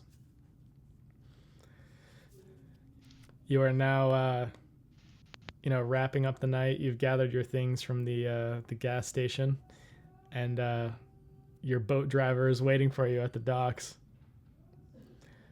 And he's like, "All right, hurry up. You ready to go?" Yeah, man. Let's hit the road. Should I say the river? Yeah. Here you go. I got you a pack of Marlboros. I hope you like Marlboros. That's fine. That'll do. Takes one out, smokes it, and it gets really dark. There's just like these like dark silhouettes of these like hanging cypress trees, and he actually powers on this like essentially like a floodlight on the front of his boat. You see occasionally it catches the shape of like a stray gator that sinks beneath the water upon being seen, and you see like the water's really murky, but you occasionally see like the glittering scales of fish that are moving along. And he pulls up to this area in the bayou that is devoid of any human presence. There are road signs, but there are distances on the signs that are simply missing. Part of them have been rendered illegible by this like strange graffiti that's been drawn over them that appear like almost symbolic. And you sort of look instinctively down at your phone, and you see at this point you've lost service entirely. And he just pulls up. The engine is like stuttering at this point. And he pulls up next to the dock, and he's like, "All right, this is you. This is it? I told you it was going to be quiet. There's a Jesus. couple houses half a mile down the road, I think. You can see them during the day. It's a bit harder at night. The folks live out here, believe it or not." Well, this is the place I was told to go, so I'm sure there's someone waiting for me. I don't know. Shit. Alright. Well, thanks for giving me a lift, man. I appreciate it. I hope you have a smooth sailing back. Yeah, you have a safe trip now. And he steers the boat, and you just hear the engine just going off into the distance. The floodlight just slowly gets smaller and smaller. And you see above you there are these like black clouds that are starting to form. And rain starts to fall.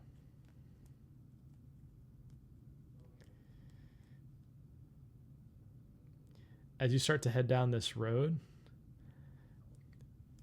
you realize that this is going to become a much bigger issue because the rainfall starts to turn the paths to mud.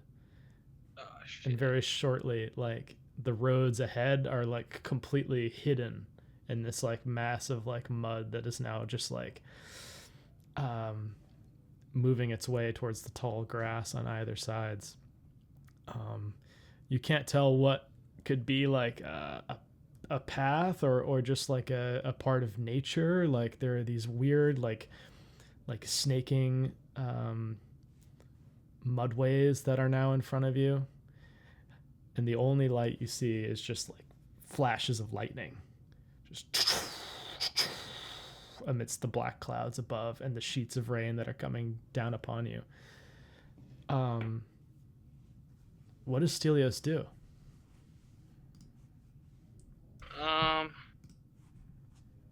Well, I think, let's see. He'd probably have like, I don't know what he would have. He'd probably have like a plastic poncho. He probably doesn't have like a solid raincoat, just like a, gas station poncho. Maybe his like phone has like a light. He has like a little like light from his phone that he can try to use to navigate. Do I have any useful skills here? Well, is there a punishment for failing roll? If I want to make a navigation roll, can I just? I mean, I have 10%, but can I just try my luck? Yeah, you certainly could. Well, let's see. Maybe he's feeling lucky after that catfish. No.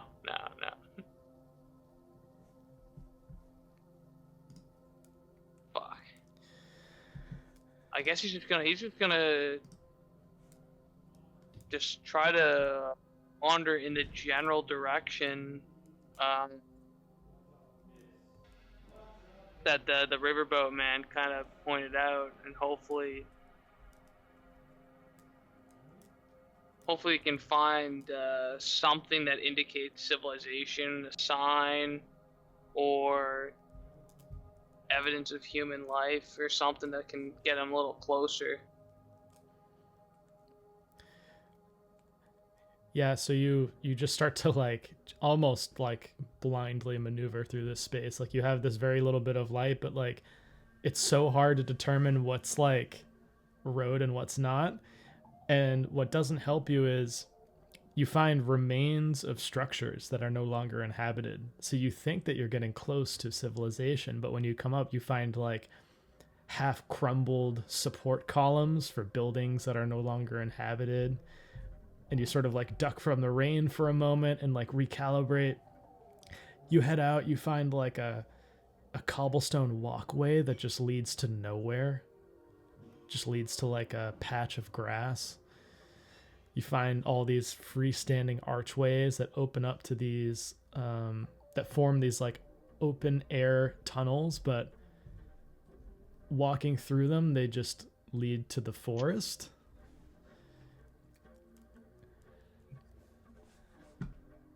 And it's at this moment that I'm going to have you give me an alertness roll. Oh, shit. Oh, 69. Nice, but that's a failure. Okay.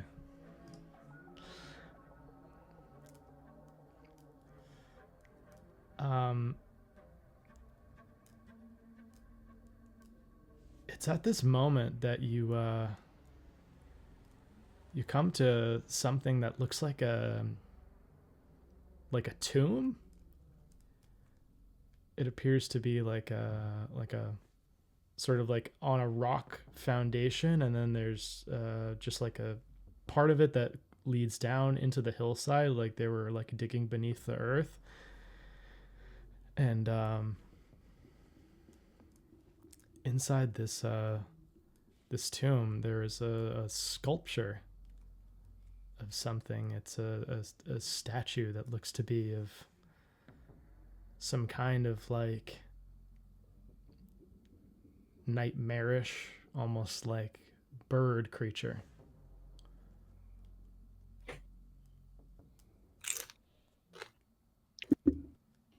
And it's just resting on top of this tomb.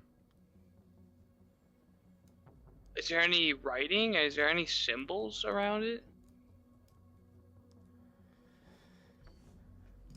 You do find writing, and it appears to be in a language that you haven't encountered before, but looks to be closest maybe to French.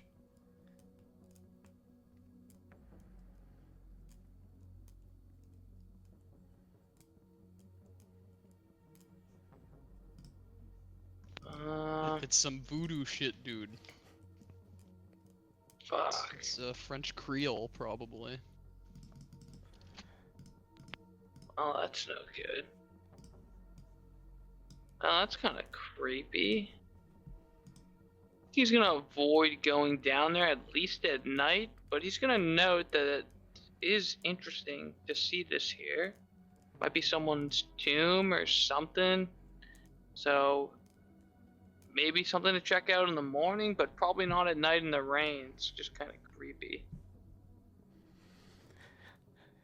And the failed alertness check is you turn away from this tomb and you see in the flash of lightning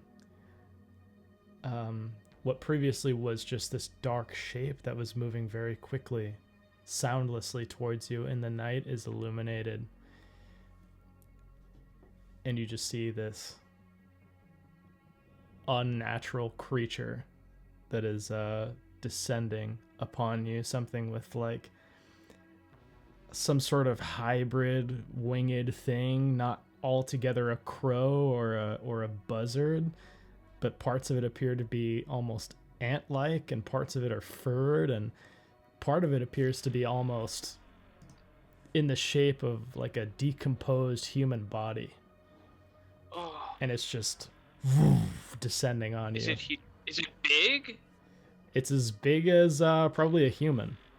And it's just Oh shit. flying down on you. And that's where we're going to leave off for tonight. Oh my god. With 3 guns in my mouth and that. Oh shit.